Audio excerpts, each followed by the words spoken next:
Bonjour mes chers élèves. Aujourd'hui, on va vous présenter une évaluation sommative, c'est-à-dire on va savoir ce que vous avez acquis durant le premier semestre. Le niveau, c'est le tronc commun. Texte 1.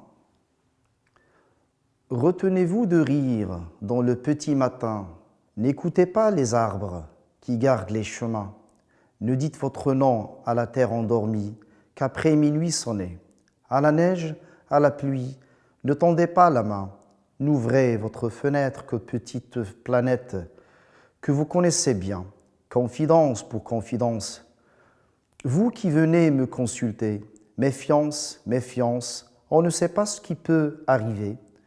Jean Tardieu. Texte 2.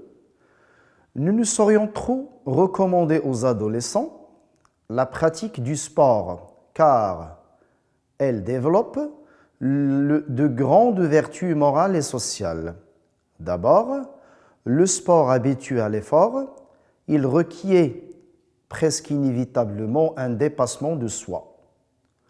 On va plus loin qu'on ne le prévoyait, qu'on le désirait.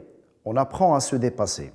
Le sport, par ailleurs, entraîne à l'action. Lorsqu'on a un ballon entre les mains, il faut décider rapidement ce qu'on va en faire et passer à l'acte sans délai. On s'exerce ainsi à prendre des initiatives et à agir. Le sport apprend à vivre avec les autres. Enfin, les sports collectifs ne se peuvent pratiquer en effet sans une étroite collaboration avec des partenaires. Ils nous apprennent à tenir compte des autres et agir ensemble. Ainsi, la pratique du sport a des conséquences bénéfiques sur nos qualités morales et sociales. C'est une excellente école d'apprentissage de la vie.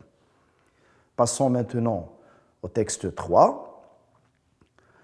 Julien Sorel avait les joues pourpres et les yeux baissés.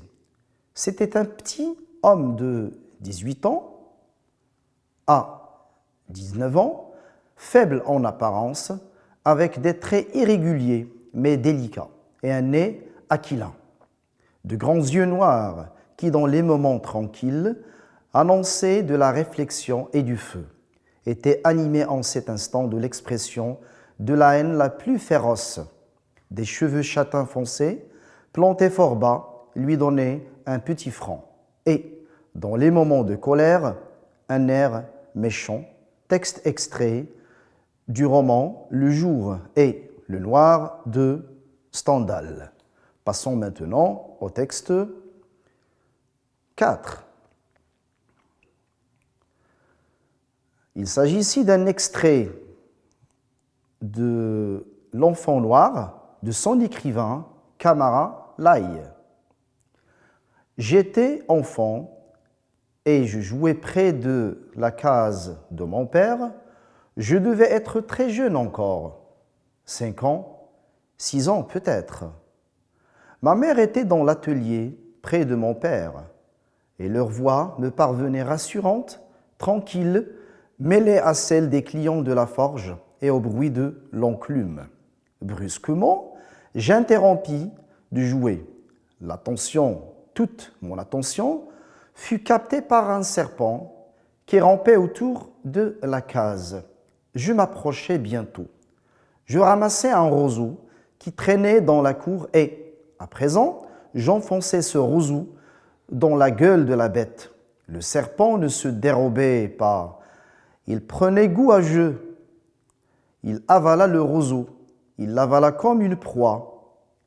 Il vint un moment où le roseau se trouva à peu près englouti et où la gueule du reptile se trouva terriblement proche de mes doigts. Je riais, je n'avais pas peur du tout et je crois bien que le serpent n'eût plus beaucoup tardé à m'enfoncer ses crochets dans les doigts si à l'instant Damani, l'un des apprentis, ne fut sorti de l'atelier. L'apprenti fit signe à mon père et presque aussitôt je me sentis soulevé de terre. J'étais dans les bras d'un des amis de mon père. Un peu plus tard, j'entendis ma mère m'avertir sévèrement de ne plus jamais recommencer un tel jeu. Après avoir lu les 4 textes, mes chers élèves, vous êtes amenés maintenant à répondre à des questions de compréhension. La question, identifiez le type de chaque texte. C'est-à-dire, après avoir lu les 4 textes, vous devez bien sûr, identifier le type de chaque texte en s'appuyant sur les caractéristiques que vous allez trouver dans les 4 textes. 2. Repérez dans le texte argumentatif la thèse défendue et 2 arguments employés pour l'appuyer. Donc, dans le texte argumentatif, après l'avoir trouvé bien sûr, vous devez repérer la thèse défendue dans ce texte et par la suite, vous devez relever 2 arguments qui appuient cette thèse. La question 3, je répète la question 3, relevez dans le texte argumentatif 4 connecteurs logiques et déterminez leur rapport exprimé. Je répète la question 3. Relevez dans le texte argumentatif 4 connecteurs logiques et déterminez leur rapport exprimé. Question 4. Le narrateur du texte 4 est le père de Kamara Lai, ou bien Kamara Lai, ou bien Dani l'apprenti. Donc vous devez recopier la bonne réponse. Passons maintenant à la question numéro 5. Le genre du texte 4 est une nouvelle, une poésie, une autobiographie ou une biographie. En se basant sur les éléments que vous allez trouver, vous devez préciser le genre du texte 4. Recopiez la bonne réponse. La question 6. Relevez du texte narratif une phrase qui contient un verbe conjugué au passé simple exprimant une action soudaine. Vous devez relever dans le texte narratif une phrase qui contient un verbe conjugué au passé simple et qui exprime une action soudaine. Question numéro 7. Pourquoi la mère avertit-elle Kamara Lai de ne jamais recommencer un tel jeu? Pourquoi la mère avertit-elle Kamara Lai de ne jamais recommencer un tel jeu? La question 8. Relevez dans le texte descriptif les adjectifs qualificatifs qui caractérisent Julien en précisant leur fonction, c'est-à-dire est-ce qu'il s'agit d'un adjectif qualificatif épithète ou bien attribut ou bien apposé. Donc vous devez relever 4 adjectifs qualificatifs qui caractérisent Julien en précisant leur fonction, est-ce qu'ils sont épithètes, attributs ou bien apposés. La question 9. À quel genre appartient le texte 1? Justifiez votre réponse.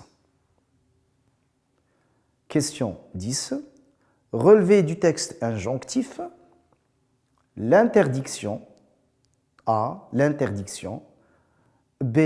L'obligation. Je répète, relevez du texte injonctif une phrase qui exprime l'interdiction et une phrase qui exprime aussi l'obligation. Passons maintenant à la production écrite. La consigne, dans ce texte, vous devez rédiger un texte argumentatif dans lequel vous essayerez de convaincre les gens de rester chez eux pour éviter d'être contaminés par le coronavirus.